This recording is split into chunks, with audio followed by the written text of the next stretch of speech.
Bom, boa tarde, senhor presidente, senhor relator, senhores parlamentares aqui presentes, colegas de mesa, ex-colegas de governo, colegas de instituições, senhoras e senhores, obrigado pela oportunidade de estar aqui com os senhores. 10 minutos é complicado falar desse assunto, mas eu vou dizer o seguinte. Primeiro, eu elaborei uma nota técnica a respeito deste assunto, que eu vou passar aqui uma cópia para o deputado, para o relator, para o senador e para o deputado, que o meu senador aqui é senador deputado Reis, para mim sempre. Então, e essa nota depois eu vou passar para os consultores e eles devem dar alguma divulgação. De qualquer forma, daqui a pouco vai estar no... Daqui a pouco não, brevemente eu coloco no meu site, para quem quiser vislumbrar, que trata do assunto, que é complexo. Atualmente eu sou advogado aqui em Brasília, mas antes disso eu fui funcionário do Banco do Brasil por 28 anos, saí em 2011. Desses 28 anos eu trabalhei 24 na área de crédito rural e de agronegócio, né? Depois fiquei um tempinho no Ministério da Agricultura e, a partir de 2013, eu me afastei do setor. Aí, quando eu voltei em 2014 a conversar com algumas pessoas, eu percebi uma angústia muito grande dos produtores com custos cartorários. Os custos cartorários estão altos, os custos cartorários estão altos. Não. E aí, eu fui tentar entender o que estava acontecendo. E por quê? Porque, de 95 até 2011, eu participei de todas as decisões de crédito rural do Banco do Brasil. E havia uma firme orientação de, na medida em que os produtores fossem melhorando sua classificação de risco, de se abrir mão da garantia hipotecária nas operações de custeio. Se deixaria as operações hipotecárias, as garantias hipotecárias para as operações de investimento, sendo que naquelas que envolviam máquinas e equipamentos, a gente estava tentando cada vez mais abrir mão da hipoteca. Porque havia um engessamento, havia demora na operacionalização e havia os custos.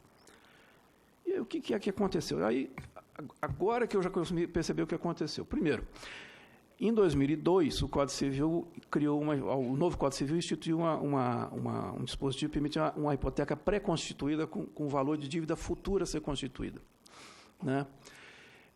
E isso permitiu a certos bancos montar um esquema de limites rotativos de crédito, que para ele ficou mais interessante, por redução de custo operacional, passar a exigir no custeio também a hipoteca.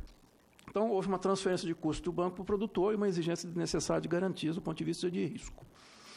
Depois, posteriormente, me parece que em 2013, mas talvez tenha sido antes, mas com certeza a partir de 2013 já foi estabelecido, o Banco Central passou a discriminar as garantias do crédito rural com relação a ter hipoteca ou não ter hipoteca, o que foi mais um incentivo para abrir mão das garantias pessoais, das garantias de penhor nas operações de crédito e concentrar nas operações hipotecárias. E na situação que está a nossa legislação, levou, então, que praticamente 60% dos imóveis, no mínimo 60% dos imóveis rurais produtivos no país estão hipotecados no sistema financeiro.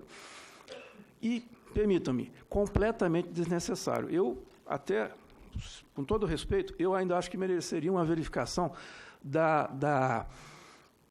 uma verificação da consistência da aplicação dessa medida do Banco Central, porque não há razão nenhuma de exigir dos produtores rurais, aqueles que têm um histórico no banco, seja de concessão de hipoteca nas operações de custeio. Tá? Mas o fato é que está feito e toca-se a vida, fazer o quê? Então, estamos aí. Então, o que se pode fazer? Bom, vamos tentar... E quando você tem hipoteca, você tem o primeiro grau passa a ser tomador de toda a possibilidade. Mesmo você tendo uma hipoteca em abrangência de maior valor, você tem uma série de dificuldades para oferecer em segundo e terceiro grau. Os credores não querem, né?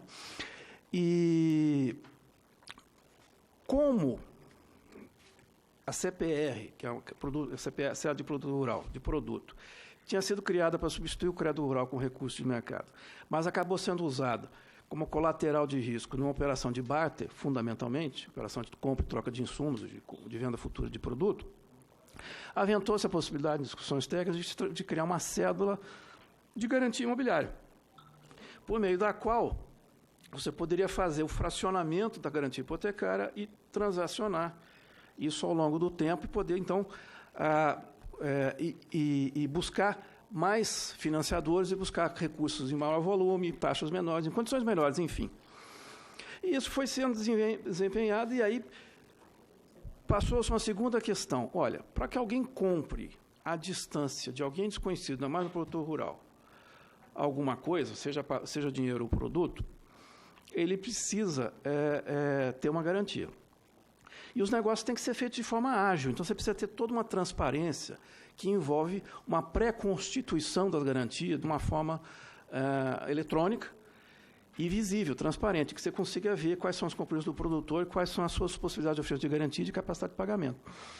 E aí criou-se, a partir da ideia do patrimônio de afetação para uso imobiliário, que foi criado para o momento da crise da Encol, em que todo o sistema financeiro, em que os empreiteiros perderam a capacidade de tomar crédito, houve uma crise de confiança no setor. Bom, a partir dessa ideia, falou, vamos aproveitar essa figura do patrimônio de afetação para criar o que nós estamos chamando, que se chamou, os técnicos chamaram na época de um calão de cheques do produtor rural. Então, ele ia ao cartório, constituía o patrimônio de afetação sobre sua terra, e, na medida que ele precisasse de recursos no comércio ou no banco, ele destacaria um cheque que seria a cédula imobiliária rural, que é a figura que foi criada. Com isso, haveria redução de custos, você teria acesso a outros investidores, e daria uma contribuição para alavancar o mercado de capitais no Brasil com os títulos do agronegócio. E assim, numa reunião lá no Instituto Pensar Agro, o deputado Roberto Balestra tomou conhecimento da ideia, pediu para aprofundar, e a gente tem que reconhecer que foi dele a iniciativa de apresentar o projeto de lei 2053-2015, que, com muito apoio da Frente Parlamentar da Agricultura, apoio do Instituto Pensar Agro, transitou por todas as instâncias da Câmara, foi aprovado no plenário da Câmara, foi ao Senado, aprovado, e, naquele momento, então, o Ministério da Fazenda colocou 2 emendas que prejudicavam essa questão do patrimônio da afetação sobre essa questão que foi colocada da blindagem, da possibilidade de haver fraudes. Retornou para a Câmara e, há 2 anos, está pronto para ser apreciado no plenário da Câmara em sessão definitiva, mas não logrou êxito. Por conta da gestão da Frente Parlamentar, do Instituto Pensar Agro, a receptividade do Ministério da Economia, na pessoa do Dr. Rogério, e do Ministério da Agricultura, na pessoa do nosso secretário de Política Agrícola e do José Ângelo também. Os ministros da Economia e os ministros da Agricultura se dispuseram, abriram a sua própria blindagem e aceitaram colocar esse assunto naquilo que era consenso, em apreciação no Legislativo por meio de medida provisória. Então, posso dizer para o senhor o seguinte, na forma como está, é um grande e excelente avanço. Na forma como está, porém, a CIR e o patrimônio de afetação, eles são insípidos, inodoros, insuficientes, inexequíveis, eles não vão ser usados, eles precisam de aprimoramento. Boa parte desses aprimoramentos está constando nas emendas que foram apresentadas pelos diversos deputados e senadores por apresentação de setores técnicos ou de setores interessados no assunto, e eu posso dizer que é um conjunto de emendas muito sólido, muito consistente, e que é possível praticamente aproveitar, diria que quase 80%, 90% das emendas, e trabalhar na questão importante. Aí, provavelmente, o que vai sobrar de polêmica é a questão. São 2 questões. A mais polêmica é essa questão levantada pelo doutor Rogério, da questão das dívidas previdenciárias, trabalhistas e fiscais, mas, se isso não se lograr êxito, com a reconfiguração via emendas do projeto, dá para seguir a vida, dá para tocar para frente. E depois, com o tempo, vai se colocando em uso, né? De qualquer forma, é um grande avanço, porque a primeira grande institucionalização do crédito rural foi no final dos anos 60. A segunda foi em 94, 30 anos depois, com a CPR. Depois, em 2006, com os títulos do agronegócio. Então, nós estamos cada vez mais reduzindo o espaço, o gap entre as mudanças estruturais que o setor precisa, que cresce muito. Eu vou encerrar em 5 minutos. Então, só para fazer alguns destaques que eu queria colocar aqui, dentro do que for possível do tempo. Os instrumentos, na forma como estão, são insípidos e insuficientes, mas é uma grande iniciativa, e se pudesse fazer alguns avanços pelo relator e pelos parlamentares, será muito, muito interessante. Já falei da questão da exigência de garantia. Sim, eu fiz um estudo simplório. Eu peguei quanto foi contratado de custeio na safra 2017-2018 e qual foi o valor bruto da produção apurado pela CNA para 2018. E aí eu arbitrei excessivamente, com excessiva margem de segurança, uma margem de lucro de 30%.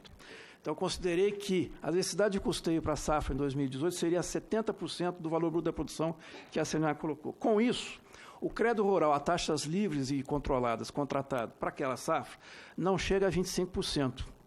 Os outros 75% vieram de onde? Dos recursos próprios do produtor, das trades de crédito bancário não rural. Então, é preciso buscar formas de aumentar a sua oferta de recursos menos onerosos. Mas, mais que isso, os nossos recursos não são suficientes para nada aqui no país. O país tem poupança negativa. Nós temos que buscar recursos de investidores externos. E, para isso, é preciso transparência e accountability, né? Precisa mostrar as contas do produtor, mostrar a sua situação, mostrar seu risco.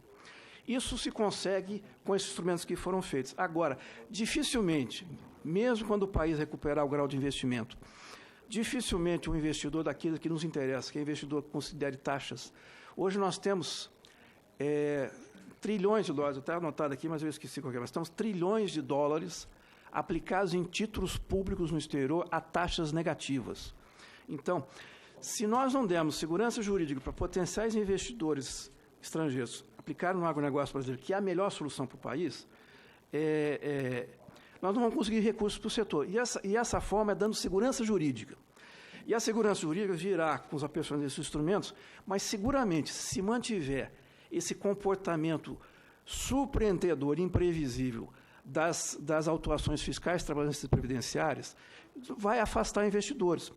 Existem formas propostas de proteger o fisco, o trabalhador e o setor previdenciário. Existem formas que estão nas emendas. Se isso não for conseguir agora, vai se avançando com o tempo.